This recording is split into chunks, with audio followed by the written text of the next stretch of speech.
February 21, 2013. St. Paul, Minnesota. The city was locked in winter's grip. Temperatures dipped into the teens and snowbanks stood shoulder-high beside frozen sidewalks.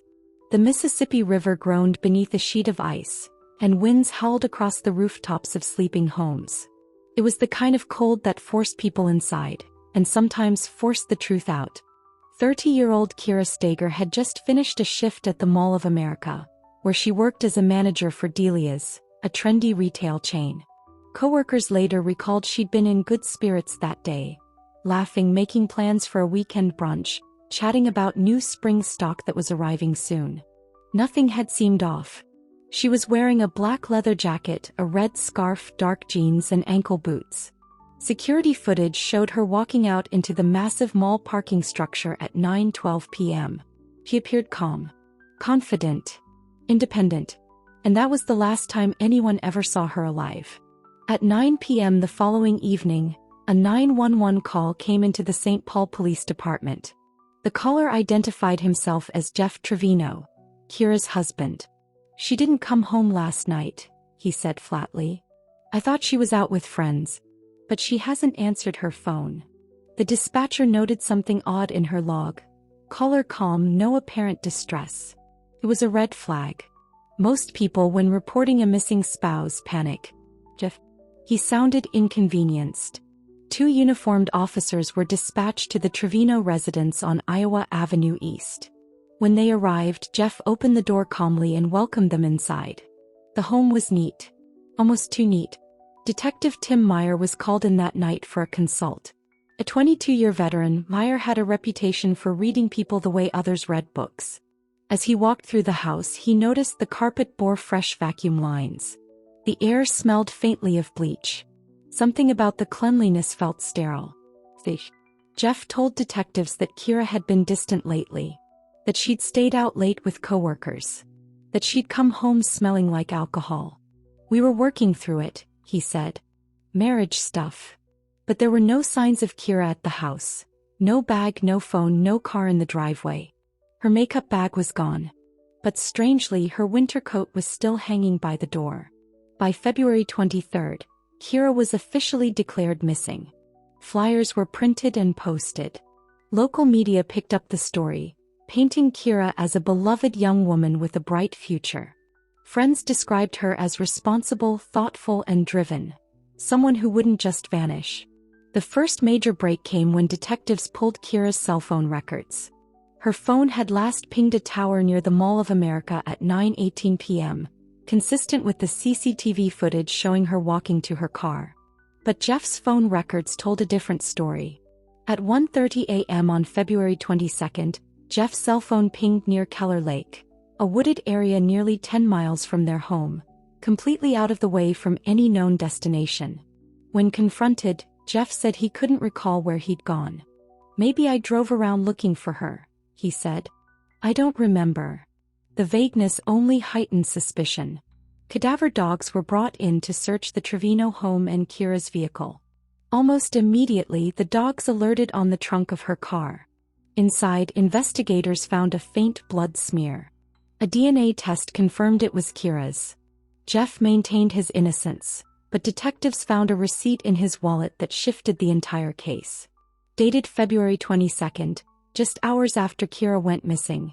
It showed purchases of bleach, rubber gloves, sponges, and a mop. When asked, Jeff shrugged. "I was cleaning," he said. "House was getting messy."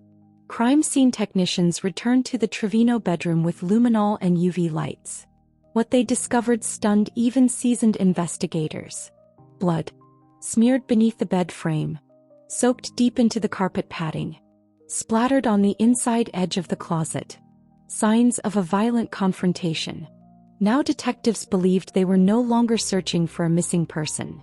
They were hunting for a body. Detectives interviewed Kira's friends and coworkers. One woman, a close friend from high school, revealed a chilling detail. "Kira told me she was leaving him," she said. "She said he was jealous. Controlling. That he checked her texts. He hated when she went out." Another friend added, "She asked to stay with me that weekend. She said she'd bring her things over on Saturday." That Saturday never came. Jeff, on the other hand, began to change. He grew quiet, refused further interviews, hired an attorney, but he never joined any searches, never attended vigils, never pleaded on camera for his wife's return. And the public noticed. As media coverage grew, so did pressure on the police. Volunteers passed out flyers across the Twin Cities. Candlelight vigils were held in front of the Mall of America. Kira's parents made emotional appeals. Then, 52 days after Kira vanished, fate delivered the final piece. On April 13, 2013, a man jogging along the Mississippi River spotted something tangled in debris near the shoreline. It was a body, badly decomposed, bloated from water, partially clothed. The dental records confirmed what everyone feared. It was Kira. The autopsy revealed blunt force trauma to the forehead.